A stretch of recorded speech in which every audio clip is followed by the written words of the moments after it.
mahimo ng tradisyon sa mga Pinoy nga matag Pasko magtapok ang isig ka pamilya aron magkinumustahay sa matag usa tungod sa kamingaw.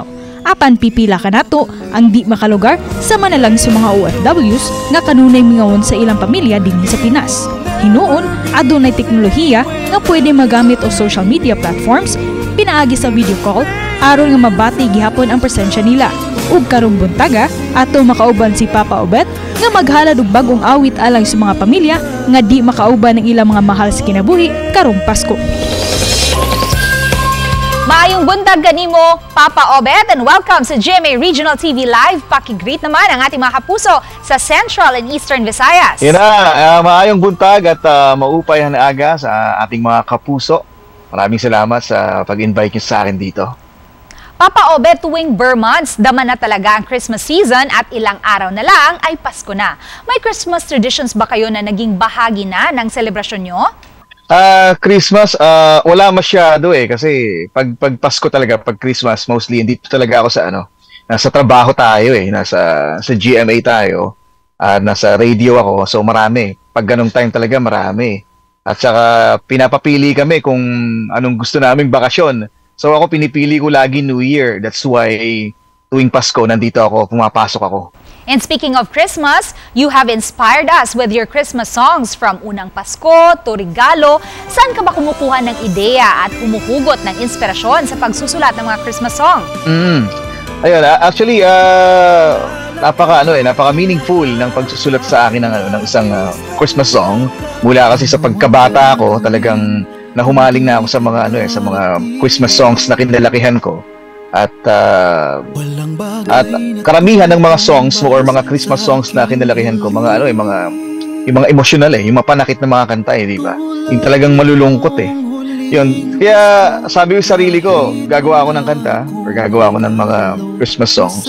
Gusto ko yung malungkot para mas maramdaman ng mga kapuso natin, ng mga makikinig sa atin. Di ba?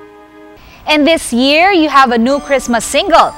What is this all about, Papa Obet? Ganun pa rin. So, naghahanap pa rin ng makakasama ngayong Pasko.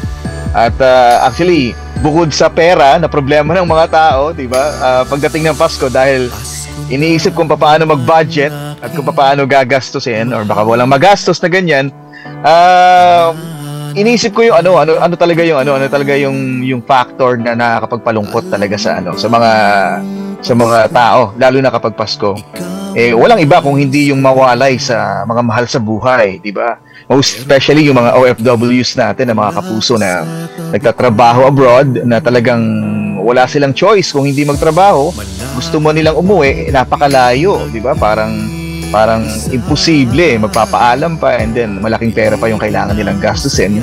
So, sa halip na ipamasahe nila, ipinapadala na lang nila sa Pilipinas. Ayun. So, para sa mga nag-iisa at naghahanap ngayong Pasko, itong song natin ngayon. Papa Obet, can you please sing to us your most favorite lines? Paano ang Pasko? Paano ang Pasko kung wala ka na naman sa piling ko?